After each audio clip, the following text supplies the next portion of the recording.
The crowded living room in the suburban Denver home fell deathly silent as Margaret Thompson rose slowly from her seat at the far end of the long oak dining table. The birthday cake for her daughter Emily still glowed with half-melted candles, casting flickering shadows across the faces of 20 relatives and friends.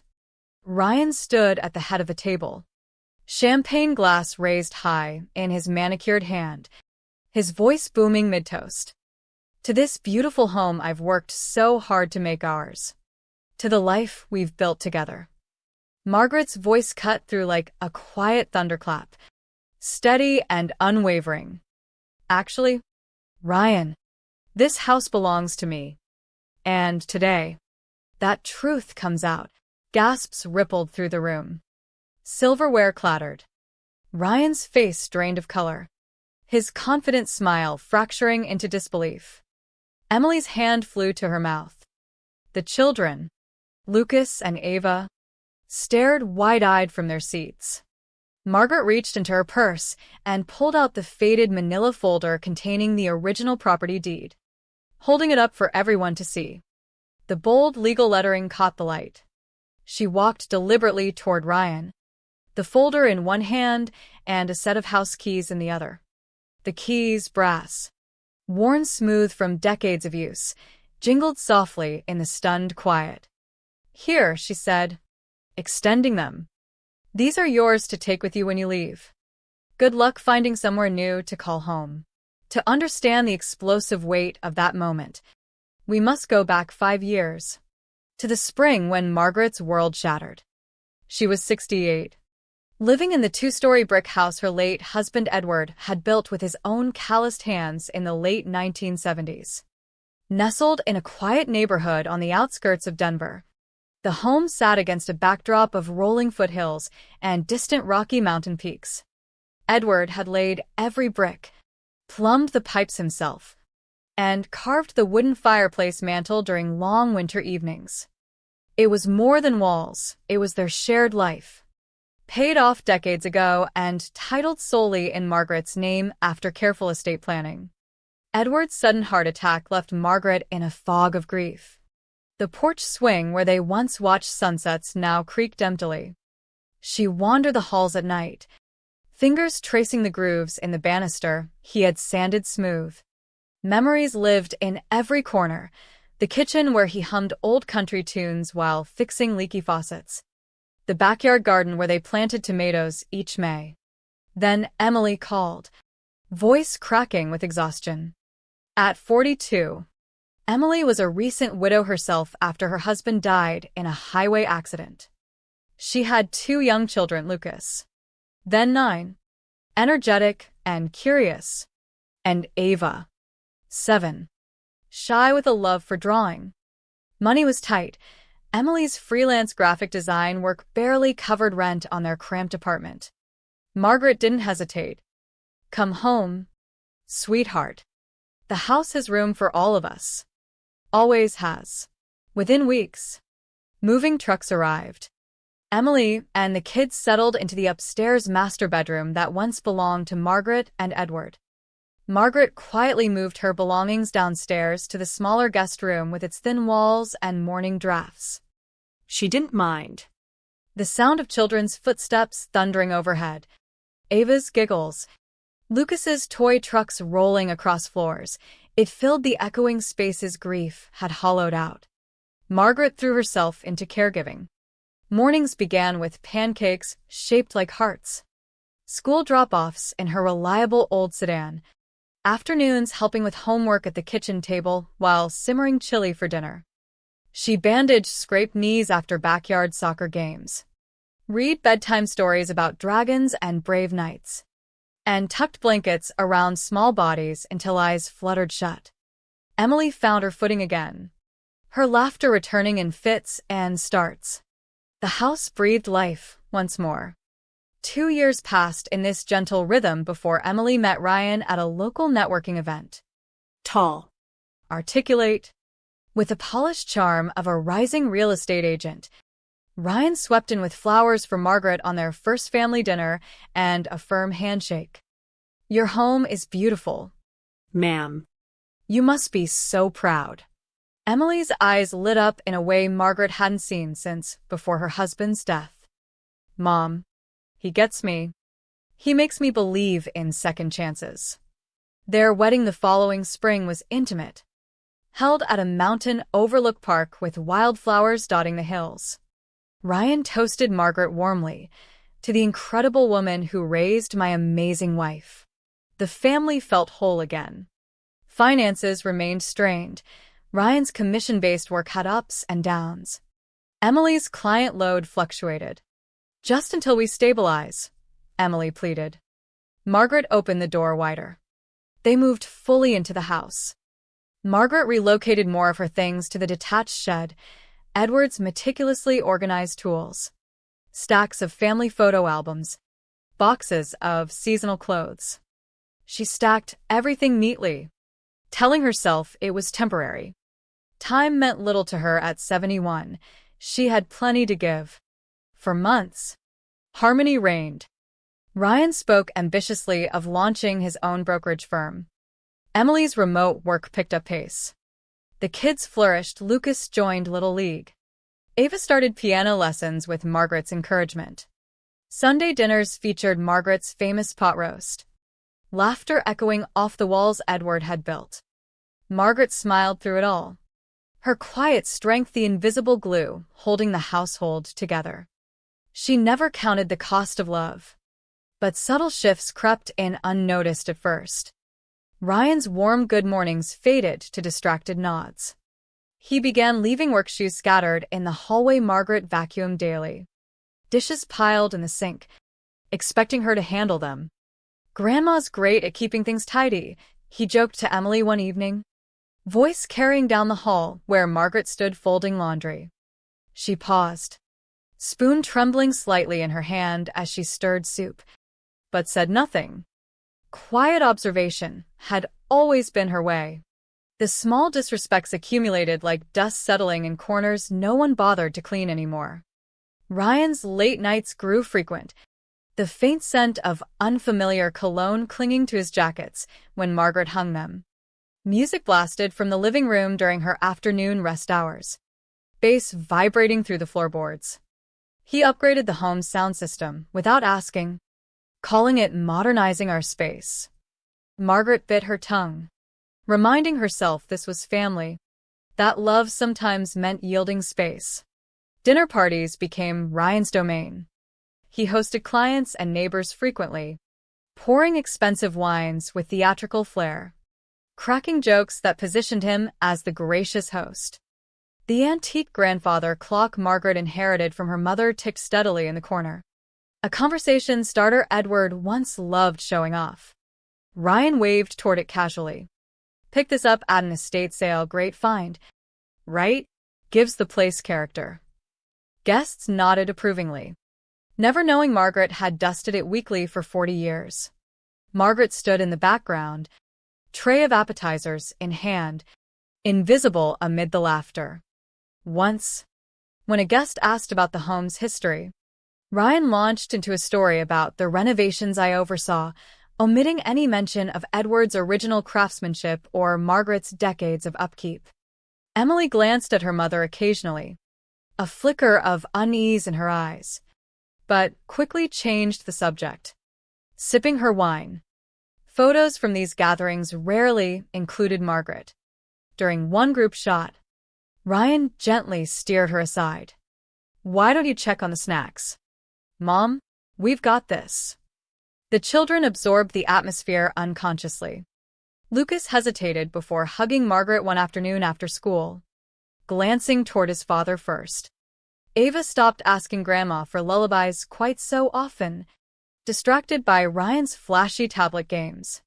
Margaret felt the sting keenly but smiled, pretending the ache in her chest was heartburn. She cleaned up after barbecues alone, washing sticky plates while Ryan entertained guests on the patio Edward had built. One evening, Margaret overheard Ryan on the phone in the study, voice low. Yeah, the location is prime.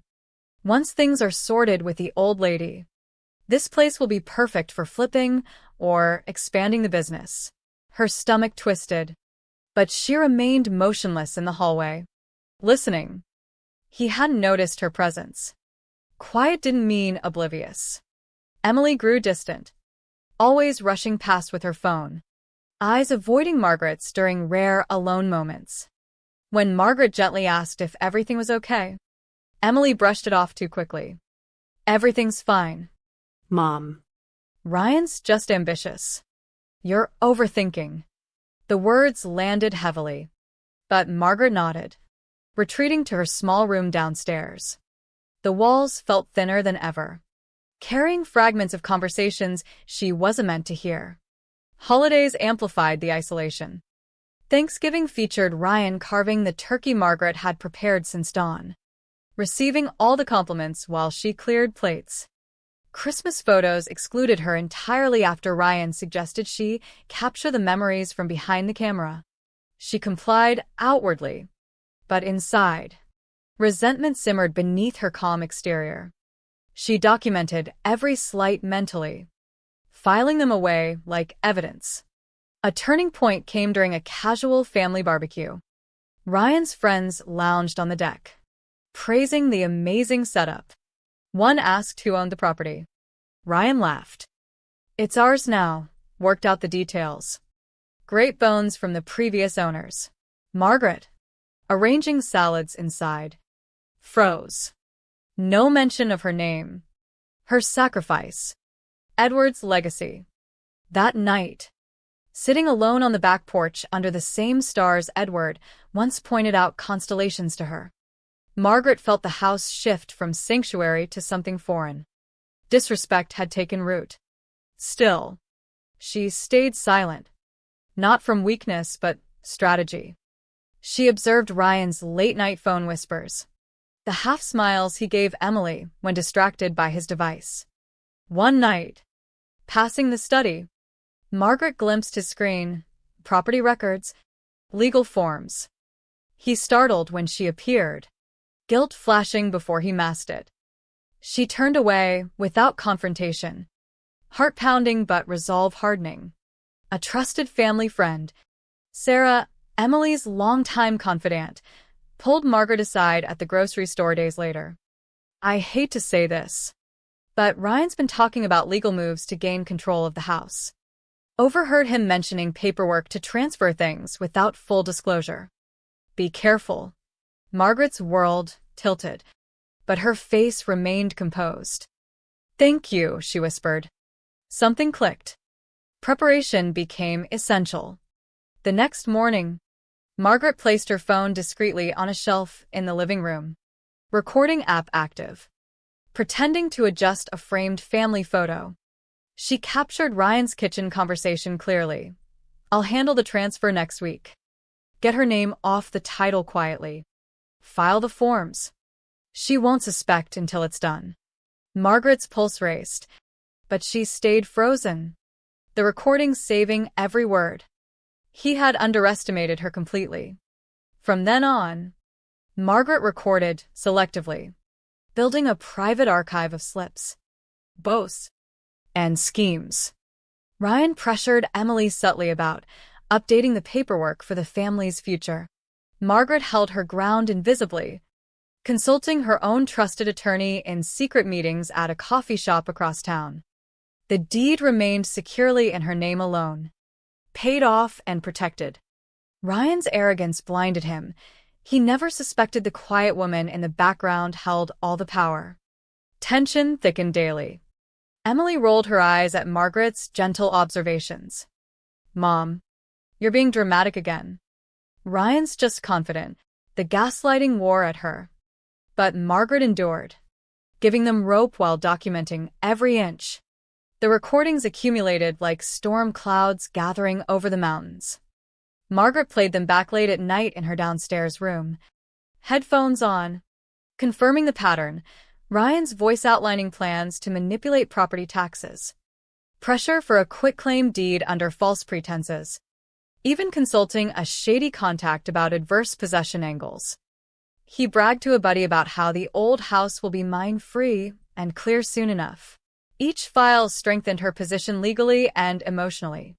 She maintained the facade perfectly, cooking, cleaning, caring for the grandchildren while inwardly steeling herself. Lucas and Ava still sought her out occasionally for stories or hugs, but Ryan's influence showed. "Don't bother Grandma when she's busy," he snapped once, freezing the boys' enthusiastic approach with a paper airplane. Margaret knelt anyway, smiling through the pain. But the moment carved deep. Emily's distraction deepened. Phone calls with Ryan's business associates dominated evenings. She defended him fiercely when Margaret tried subtle conversations. "He's providing for us. Mom. This house is our future." The widening gulf hurt most. But Margaret listened more than spoke. Her silence a form of gathering strength. One afternoon, while Ryan was out showing properties, Margaret met her attorney again. The kindly older man confirmed the house was hers outright. No mortgage. Sole ownership never transferred. Any attempt at forgery or manipulation would fail spectacularly in court, especially with her recordings. "You have ironclad evidence," he advised. "When ready, evict cleanly and protect yourself."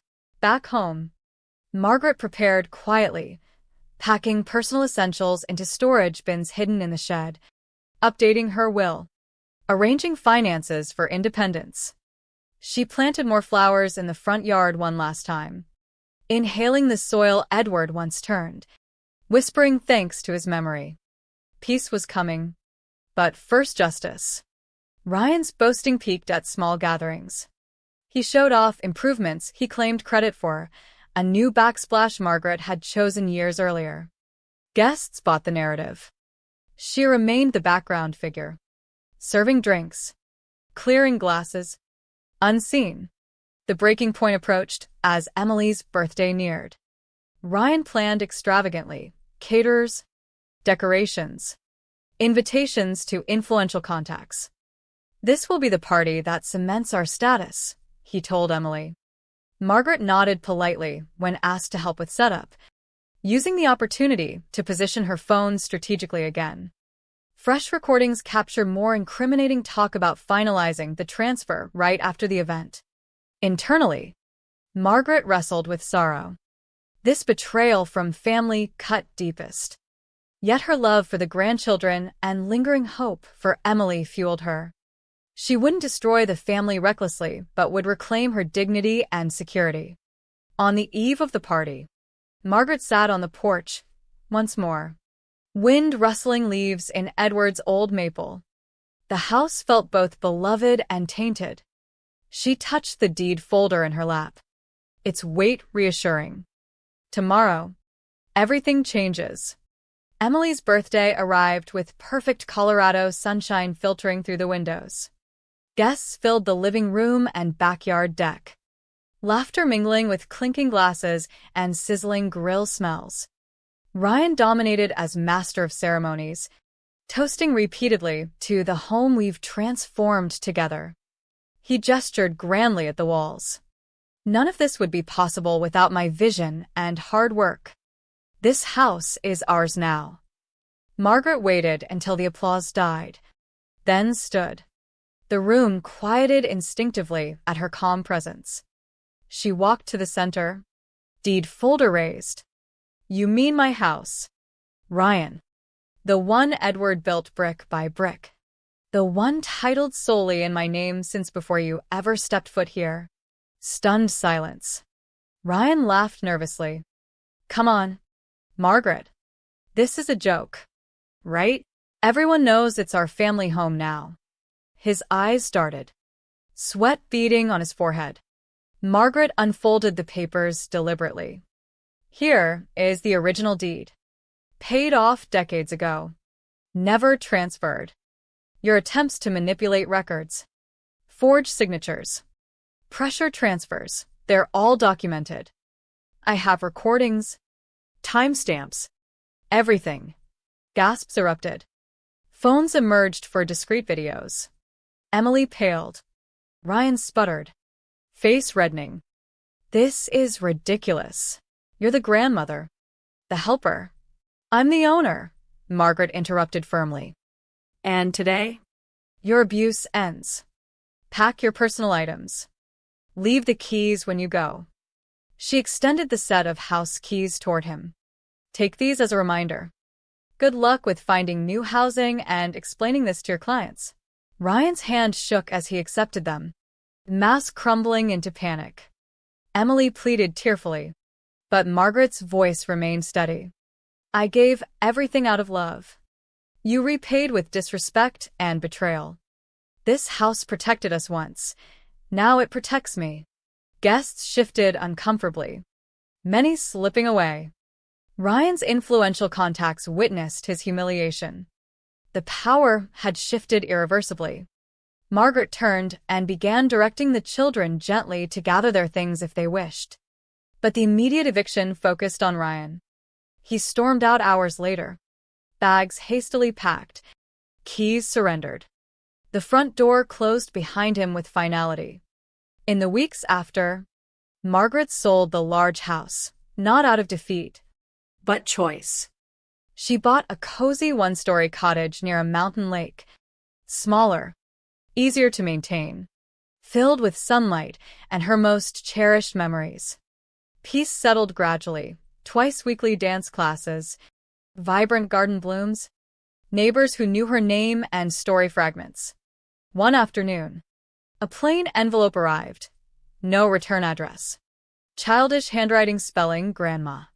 Inside, Lucas's letter. Dear Grandma, I miss you. I heard what Dad did was wrong. Your pancakes and stories were the best. I love you. Hope you're happy now. Margaret smiled softly, tears welling, tucking the letter into her journal beside pressed petals. No revenge. No bitterness, just reclaimed dignity. The house Ryan once claimed echoes emptily now. Love remembers what arrogance forgets. Have you ever been underestimated? Dismissed as background noise in your own life? What quiet strength might you discover when the moment demands it?